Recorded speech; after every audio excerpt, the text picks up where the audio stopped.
Is there usually a new technology involved in the theatrical display? I would love to talk about something quite specific in response to that question. The Sphere is a new technology. It's a new venue of 18,000 people in Las Vegas. And it is a response to a problem and a design challenge that I think began in 1965. And I think that challenge was itself set by the onset of a different new technology. I think what happened was the Beatles were four extraordinary young men in Liverpool who found a way in their music to catalyze their particular batch of pain and joy into the poetry of their music. That itself was extraordinary. But that happened to coincide with the advent of television in many people's homes throughout America, and therefore an intimacy and a proximity to these four young men's metastasized pain into poetry by a whole generation of young women and other people. But let's talk about the young women for a minute, who are, for the first time, through this bulging convex lens of their 1965 TV sets across the whole continent of America, intimately accessing these men. So when they buy a ticket in 1965 to Shea Stadium, they naturally think they're buying a ticket to that.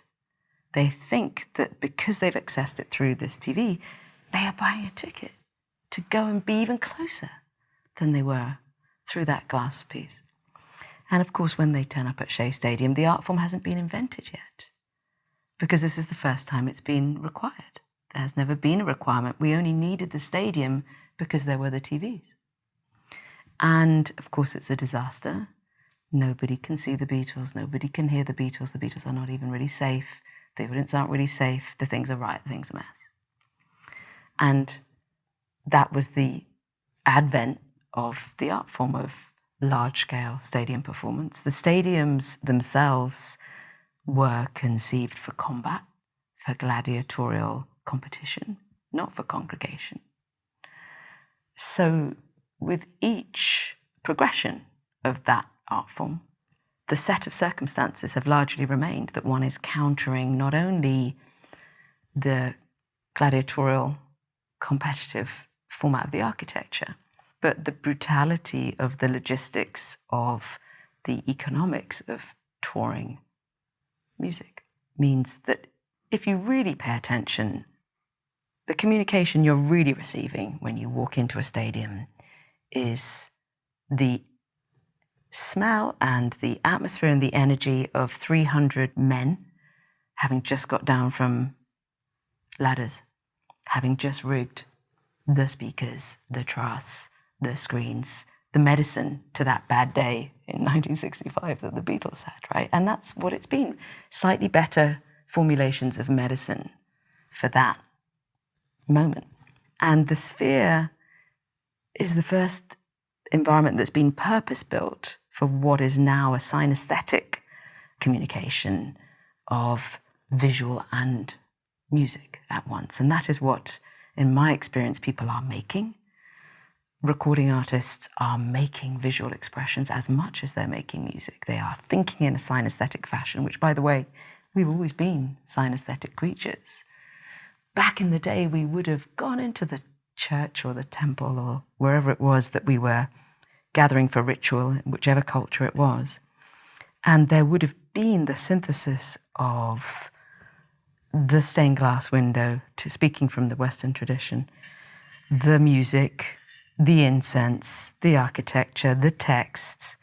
And you wouldn't have said who's the artist, who was the composer, who wrote the text. You just would have said, oh, this is Sunday and it's my birthright. Or this is Friday and it's my birthright. And it's a maypole, not a church, or whatever it was. So I guess what the Sphere is trying to do is to present an environment that doesn't have any edges, in that the screen is all around you and there are no edges to it. And it is a screen that presents high-resolution images that also sings. So the screen is the speaker. And it's something we were talking about for years and thought it wasn't possible. And it's also designed for congregation, not combat. The audience are presented more like Epidaurus than the Roman Colosseum. And in that unfolding are a series of technologies that are concurrent with the evolution of the art that's made for them.